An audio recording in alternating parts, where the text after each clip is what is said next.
Halo everyone, semoga kalian sehat-sehat selalu ya. Ketemu lagi dengan aku. Halo.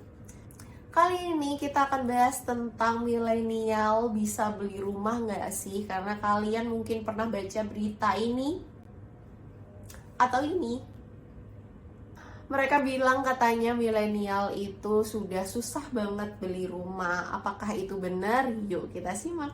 Sebenarnya kalian milenial atau bukan, berapapun usia kalian akan terus menemukan tantangan-tantangan dalam hidup kalian saat mau membeli rumah. Seperti tidak adanya cash saat kalian mau DP rumah, karena DP rumah biasanya membutuhkan 30% jika kalian membeli rumah second atau 10% jika kalian membeli rumah yang baru.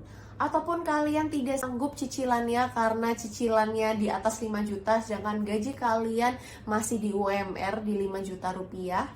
Atau kalian yang masih merasa takut karena suku bunga KPR itu floating hanya fix di 3-5 tahun pertama. Ataupun karena biaya hidup yang tinggi karena kalian juga masih sandwich generation, jadi kalian masih membiayai orang tua kalian atau mertua kalian dan kalian masih bingung nih kalau cicilan rumah ada gimana cara membiayai mereka. Atau kalian gak nemu tempat yang layak bagi kalian, nemu yang sesuai budget tapi letaknya di ujung dunia.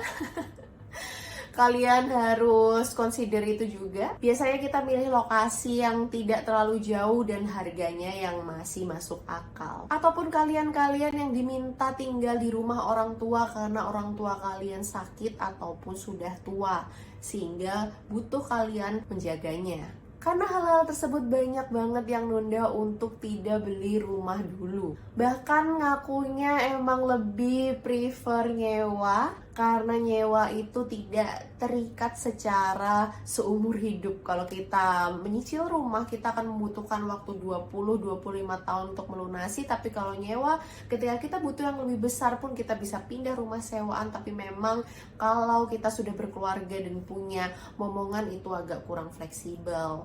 Ini juga bisa diterapkan untuk kalian ketika ingin membeli kendaraan mobil. Kalau rumah aja bisa sewa, kenapa mobil kita tidak bisa menggunakan kendaraan umum atau kendaraan online? Tapi kalian gak perlu khawatir, keajaiban itu ada dan itu nyata.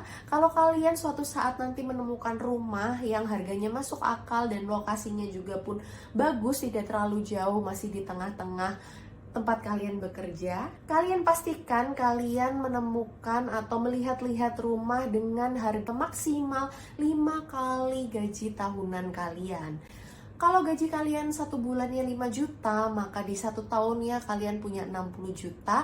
Untuk 5 kali gaji tahunan tersebut adalah di 300 juta. Jadi pastikan kalian melihat-lihat rumah yang kisaran harganya 300 juta ke bawah, jangan lebih dari itu. Karena kalian juga harus menyiapkan 30% untuk biaya lain-lain, biasanya notaris, balik nama, dan sebagainya. Kalian harus membutuhkan sekitar, kalau harga rumahnya 300 juta, maka kalian membutuhkan 400 juta di tangan kalau kalian mau beli cash. Kalau kalian beli KPR, kalian harus menyiapkan kira-kira kalau itu rumah second 30% ya, kalau harganya 300 juta berarti 100 juta. Kalau itu rumah baru harganya 300 juta, 10%-nya harus kalian siapkan untuk DP. Tapi angka yang aku sebutkan tidak merupakan angka yang pasti karena semua masih bergantung pada developer atau penjual masing-masing. Pastikan angka-angka yang aku sebutkan tadi atau dengan case kalian masing-masing itu kalian mampu untuk sediakan. Pilih rumah yang sesuai kebutuhan dan kemampuan finansial kita. Buang jauh-jauh gengsi kalian ingin rumah seperti ini. Kalau finansial kalian tidak mencukupi, karena semua yang akan dirugikan nanti akan kalian sendiri. Yang akan susah adalah kalian sendiri. Tapi jika kalian masih belum menemu, kalian juga masih bisa banget nabung. Dari sekarang kalian sisihkan gaji kalian untuk DP rumah. Jika DP sudah terkumpul, kalian bisa kumpulkan untuk biaya lain-lain. Jika biaya lain-lain dan DP sudah terkumpul, kalian bisa cicil juga untuk angsuran selama 6-12 bulan. Karena kita harus menyiapkan dana-dana tersebut, kalian harus sabar dan kalian harus bekerja keras. Jangan rebahan mulu. Yuk guys, bangun cari duit.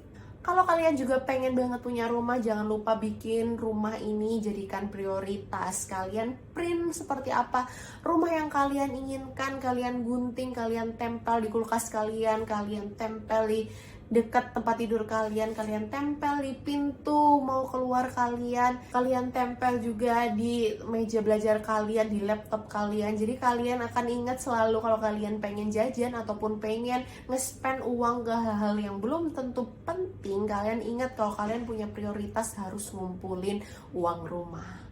Oke, gitu aja saran dari aku. Semoga video ini berguna bagi kalian. Jangan lupa share ke teman-teman kalian yang butuh untuk beli rumah, apalagi milenial.